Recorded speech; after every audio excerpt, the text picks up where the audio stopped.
नमस्कार साथीहरू, राकेश लोकसेवा तयारी युट्युब च्यानल तपाईहरुलाई स्वागत छ। आज म तपाईहरुको माझ लोकसेवा आयोग अप्राविधितर्फका खरिदार वा सोस्रो पदको तृतीय पद नमुना प्रश्नोत्तर सेट 6 अन्तर्गत खण्ड 1 का प्रश्नहरू लिएर उपस्थित भएको छु। यसअघि चाहिँ 5 वटा सेटहरू अपलोड गरिसकेको छु, जसको लिंक यो भिडियोको डिस्क्रिप्सनमा राखिदिने छु। आउँदै गरेको खरिदारको परीक्षाको लागि यो भिडियोहरू अत्यन्तै महत्त्वपूर्ण हुनेछ, सो कृपया भिडियो अन्त्यसम्म हेर्नुहोला र यदि च्यानलमा नयाँ हुनुहुन्छ भने च्यानललाई सब्स्क्राइब गरी बेल आइकन पनि थिच्नु होला ताकि यस्तै भिडियोहरूको नोटिफिकेसन तपाईहरुको माझ पुगोस्। अब आजको प्रश्नहरुतर्फ लागौं। आजको पहिलो प्रश्न रहेको छ प्रश्न नम्बर 1 मा निजामती सेवालाई समावेशी बनाउन कस्तो किसिमको पदपूर्ति सम्बन्धी व्यवस्था अपनाइएको छ। यो 5 मार्क्सको प्रश्न रहेको छ। सबभन्दा पहिला चाहिँ पदपूर्ति है। संगठनमा रिक्त भएका पदहरू वा नयाँ सृजना भएको पदमा निश्चित प्रक्रियाद्वारा उपयुक्त कर्मचारीहरूको भर्ना, छनौट, नियुक्ति र पदस्थापना गर्ने कार्य नै के हो त? पदपूर्ति हो। पदपूर्ति आन्तरिक र बाह्य गरी दुई प्रकारको हुन्छन् हैन। निजामती सेवामा दुवै प्रकारका पदपूर्तिको व्यवस्था गरिएको छ हैन। अब निजामती सेवालाई समावेशी बनाउन अपनाइएका पदपूर्ति सम्बन्धी व्यवस्था चाहिँ के छ त? नेपालको निजामती सेवालाई समावेशी बनाउन निजामती सेवा ऐन 2049 को दफा 7 मा निजामती सेवालाई समावेशी बनाउन खुला प्रतियोगिताद्वारा पूर्ति हुने पद मध्ये 45% पद छुट्याई 100% लाई 100% मानि देहाय बमोजिमका उम्मेदवार बीच छुट्टा छुट्टै प्रतिस्पर्धा गराई पदपूर्ति गर्ने गरिन्छ हैन। अब समावेशी बनाउन निजामती सेवालाई समावेशी बनाउनको लागि यो माग पद जम्मा पूर्ति हुने पद मध्ये चाहिँ 45% लाई छुट्याएर त्यसलाई 100% मानेर यी उम्मेदवारहरू बीच छुट्टा छुट्टै प्रतिस्पर्धा गराएर चाहिँ पदपूर्ति गर्ने गरिन्छ हैन। जसमा चाहिँ महिलालाई 33% हैन, त्यसपछि आदिवासी जनजाति 27%, मधेसी 22%, दलित 9%, अपाङ्ग 5% र पछि पिछडिएको क्षेत्र 4% चाहिँ छुट्याएको हुन्छ। यसरी निजामती सेवालाई समावेशी बनाउँदै सेवा प्रवाहमा विविधता भित्र्याउने तथा राज्य सञ्चालनमा अपनत्व बोधको विकास गर्ने प्रयास भएको पाइन्छ हैन।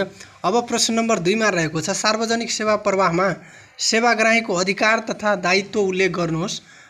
2.5 गरेर अङ्क भार रहेको छ। अब सबभन्दा पहिला चाहिँ सार्वजनिक सेवा प्रवाह, यसलाई चाहिँ थिममा प्री ओम्प टु पोस्ट टम्प सर्भिस भनेर राख्न सक्नुहुन्छ। राज्य वा सरकारले आफ्नो विभिन्न प्रशासनिक एकाइ वा संरचनाहरू मार्फत जनताका लागि उपलब्ध गराउने सेवा सुविधालाई सरल, सहज एवं छिटो जनता सामु पुर्याउने प्रक्रियालाई के भनिन्छ त? सार्वजनिक सेवा प्रवाह हो हैन। अब यसलाई चाहिँ चित्रबाट पनि जनाउन सकिन्छ। सार्वजनिक सेवा सरकार हुन्छ, सेवा प्रदायक हैन, सेवाग्राही जनता, यो यसरी चाहिँ सार्वजनिक सेवा प्रवाह हो। अब सार्वजनिक सेवा प्रवाहमा सेवाग्राहीका अधिकारहरू हैन। अब सार्वजनिक सेवा प्रवाहमा चाहिँ सेवाग्राहीका केही अधिकारहरू पनि हुन्छ र अधिकारका साथसाथै दायित्व पनि हुन्छ है। अब जसमध्ये चाहिँ के अधिकार हुन्छ त? सुसूचित हुने अधिकार हैन, सेवाबारे चाहिँ सुसूचित हुने अधिकार हुन्छ। तोकिएको समयमै गुणस्तरीय सेवा प्राप्त गर्ने अधिकार हुन्छ। सरकारका नीति तथा कार्यक्रममा आफ्ना भावना राख्न पाउने अधिकार हुन्छ। सामाजिक न्यायमा आधारित सेवा प्राप्त गर्ने अधिकार हुन्छ। तोकिएको बमोजिम सेवा नभए क्षतिपूर्ति प्राप्त गर्ने अधिकार हुन्छ। सम्मान व्यवहारको अधिकार हुन्छ। वस्तु तथा सेवा छनौटको अधिकार हुन्छ। सेवा प्रदायक समक्ष गुनासो हैन, उजुरी र गुनासो गर्ने अधिकार हुन्छ। यी चाहिँ अधिकारहरू हुन्छन् हैन। अब त्यस्तै सेवाग्राहीमा सेवा प्रवाहमा चाहिँ सेवाग्राहीको दायित्व के हुन्छ? अधिकारको साथसाथै केही दायित्व पनि हुन्छ। राज्यले प्रदान गर्ने सेवामा सकारात्मक दृष्टिकोण राख्ने नागरिकको दायित्व हो सेवाग्राहीको हैन। सेवाबारे सूचना र जानकारी लिने त्यो दायित्व हुन्छ हैन। त्यो राज्यबाट नियमित रूपमा सेवा प्रवाह नभएको विषयमा चनाखो रहने हैन, यो पनि दायित्व हो। मौजुदा ऐन नियम र कानुनप्रति जानकार रहने र त्यसको पालना गर्ने। तोकिएको समयमा तोकिएको सेवा लिन जाने हैन। सेवा बाबत लाग्ने कर, शुल्क र दस्तुर तिर्ने हैन। त्यस्तै सेवाबाट प्रतिकूल असर परेमा उजुरी र गुनासो गर्ने हैन। सेवाको अनुगमनमा सक्रिय सहभागी हुने र सुधारका लागि सुझाव दिने। क्षतिपूर्तिको माग र दाबी गर्ने। यी चाहिँ केही दायित्व पनि हुन्छन्। यसरी चाहिँ प्रस्तुत दायित्वहरू सेवाग्राहीले पूरा गरेको खण्डमा सेवाको उपभोग गर्ने सहज वातावरण निर्माण हुन जान्छ अथवा हुन्छ हैन। अब प्रश्न नम्बर 3 मा रहेको छ सुशासन कायम गर्ने मूलभूत आधारहरू के हुन् चर्चा गर्नुहोस्। 5 मार्क्समा रहेको छ सुशासन असल शासन र कुशल प्रशासन सुशासन भनेर मैले यहाँ चाहिँ थीम राखे। जनताको आवश्यकता चाहना र सर्वोपरि हितलाई केन्द्रबिन्दुमा राखेर गरिएको शासनलाई के भनिन्छ त सुशासनमा है। सुशासनमा के हुन्छ त नागरिकहरूको सासाना कुरालाई पनि समेत ख्याल गरिएको हुन्छ हैन। यसमा हरेक नागरिकको स्वतन्त्रता समानता निर्णय प्रक्रियामा सहभागिता जस्ता कुरामा समेत विशेष ख्याल गरेको हुन्छ। अब सुशासन कायम गर्ने मूलभूत आधारहरू अथवा चाहिँ सुशासनका तत्त्वहरू पनि भन्न सकिन्छ हैन। यो एउटै कुरा हो। अब सुशासन कायम गर्ने मूलभूत आधारहरू पहिलो रहेको छ पार्टिसिपेसन सहभागिता हैन। शासन र विकासमा सबैलाई सक्रिय सहभागिताको अवसर दिने। एकाउन्टेबिलिटी सार्वजनिक स्रोत र अधिकारको प्रयोग र परिचालनमा उत्तरदायित्व सुनिश्चित गर्ने। स्ट्र्याटेजिक भिजन सुशासन र दिगो मानव विकासका सम्बन्धमा बृहत र दीर्घकालीन दृष्टिकोण हुनुपर्ने। लेजिटिमेसी गभर्नमेन्ट हैन। अब सरकार शान्तिपूर्ण निर्वाचनबाट बहुमत प्राप्त दलको नेतृत्वमा हुनुपर्ने लेजिटिमेटिक गभर्नमेन्ट हुनुपर्यो। त्यस्तै रिस्पोन्सिभनेस पारदर्शी मात्रै होइन है पारदर्शी मात्रै होइन आम नागरिकको चासोमा टाइमली रिस्पोन्स हुनुपर्यो हैन। टाइमली रिस्पोन्स हुनुपर्यो कुनै पनि गुनासो अथवा केही प्रश्नको टाइमली रिस्पोन्स हुनुपर्यो। त्यस्तै ट्रान्सप्यारेन्सी हैन सार्वजनिक कार्य र व्यवहारलाई पूर्ण पारदर्शी बनाउने। प्रिडिक्टेबिलिटी शासनका हरेक क्रियाकलापलाई अनुमान योग्य बनाउने हैन। त्यस्तै इक्विटी एन्ड इक्वालिटी राज्य शक्तिको प्रयोगमा समानताको साथसाथै समताको पनि ख्याल गर्ने हैन। त्यस्तै इफेक्टिभनेस सार्वजनिक कार्य र सेवालाई प्रभावकारी व्यवस्थापन गर्ने। इफिसियन्सी सार्वजनिक स्रोतको कुशल व्यवस्थापन गर्ने। इकोनोमी कम लागतबाट उच्चतम लाभ लिने। यहाँ चाहिँ कम लागतबाट उच्चतम लाभ लिने लेख्नु होला उच्चतम लाभ लिने। इकोनोमी रुल अफ ल हैन कानुनको अगाडि समानता र सबैलाई समान संरक्षण गर्ने। इम्पावरिङ एन्ड इनेबलिङ कमजोरलाई सशक्तिकरण गर्ने। अनि त्यस्तै राइट अफ इन्फर्मेसन सार्वजनिक सरकारको सूचनामा सबैलाई सहज पहुँच पुर्याउने। डिसेन्ट्रलाइजेसन साधन स्रोत जिम्मेवारी र अधिकार तल्लो तहसम्म हस्तान्तरण गर्ने। इन्क्लुजन सबै शासनमा सबै वर्ग लिङ्ग क्षेत्रको पहुँच र सहभागिता गराई समावेशी बनाउने। यसरी चाहिँ केही आधारहरू सुशासन कायम गर्ने आधार वा तत्त्वहरू हुन् हैन। अन्य पनि होला हैन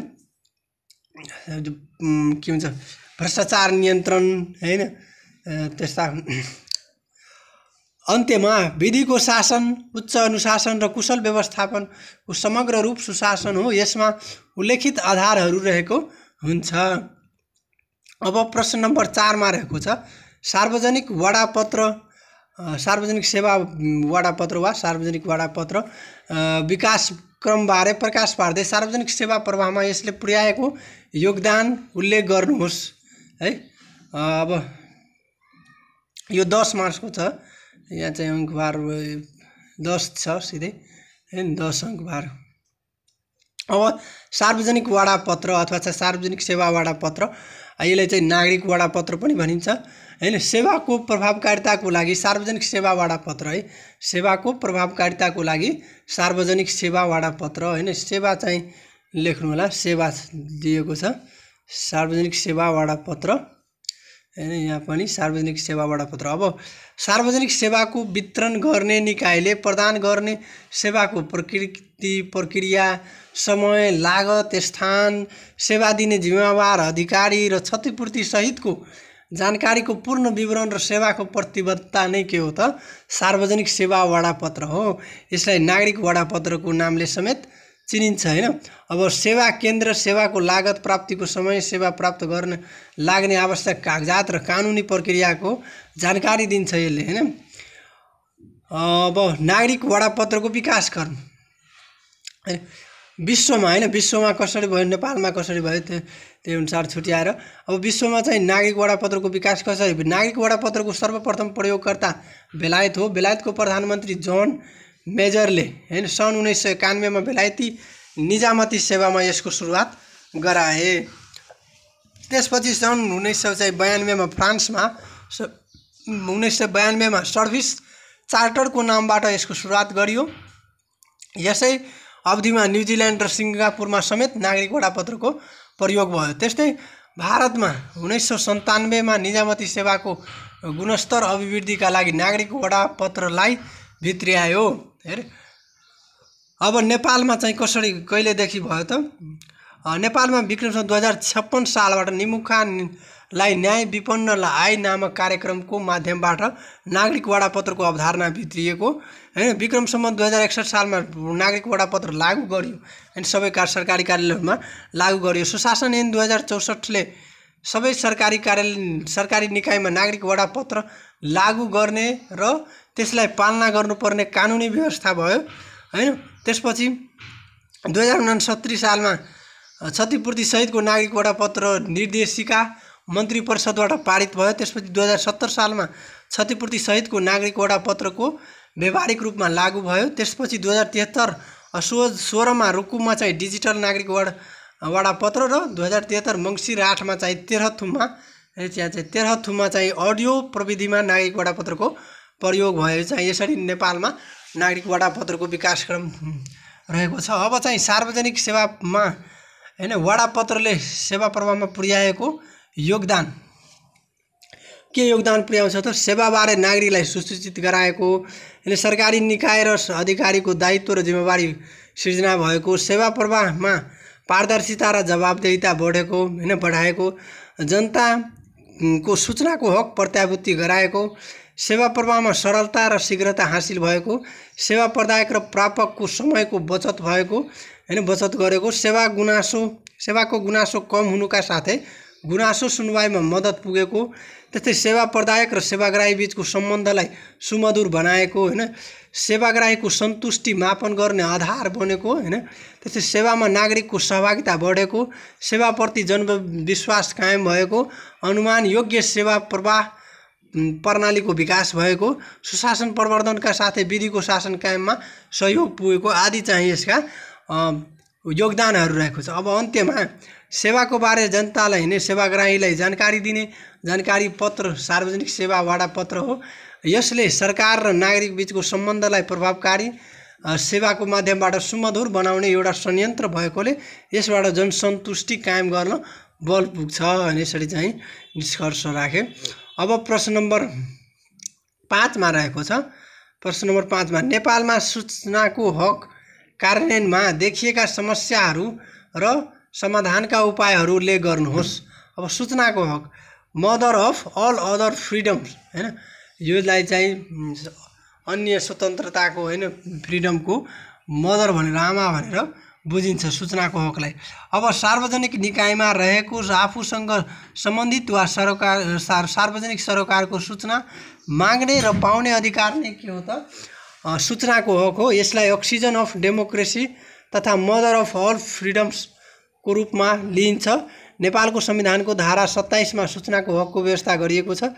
नेपालमा सूचनाको हक कार्यान्वयन गर्न नीतिगत संस्थागत तथा कार्यक्रमगत प्रयास गरिएकोमा अपेक्षित रूपमा यसको नतिजा देखिएको छैन हैन। अब यसको नतिजा अपेक्षित रूपमा नदेखिनुको कारणहरू के हो त? सूचनाको हक सम्बन्धी देखिएका समस्याहरू, यी समस्याको कारणले चाहिँ अब के समस्याहरू रहेको छ? सूचनाको हकसँग सम्बन्धित कानुनको प्रभावकारी कार्यान्वयन नहुनु तथा बाँझिएका कानुनहरू संशोधन हुन नसकिनु हैन। त्यस्तै नेपालको संविधान र निजामती सेवा ऐन अनुसार मन्त्री तथा निजामती कर्मचारीले पद तथा गोपनीयताको शपथ लिनुपर्ने व्यवस्थाले गोप्यतावादी संस्कारलाई बढावा दिएको। त्यस्तै संवैधानिक निकायको परिधिभित्र निजी संगठित संस्थाहरूलाई समेट्न नसकिनु हैन, यो पनि। त्यस्तै बृहत सार्वजनिक महत्त्वका सूचनाहरू निशुल्क पाउने व्यवस्था नहुनु, ऐनले गोप्य राख्नु भनेको विषयको समय सीमा लामो हुनु।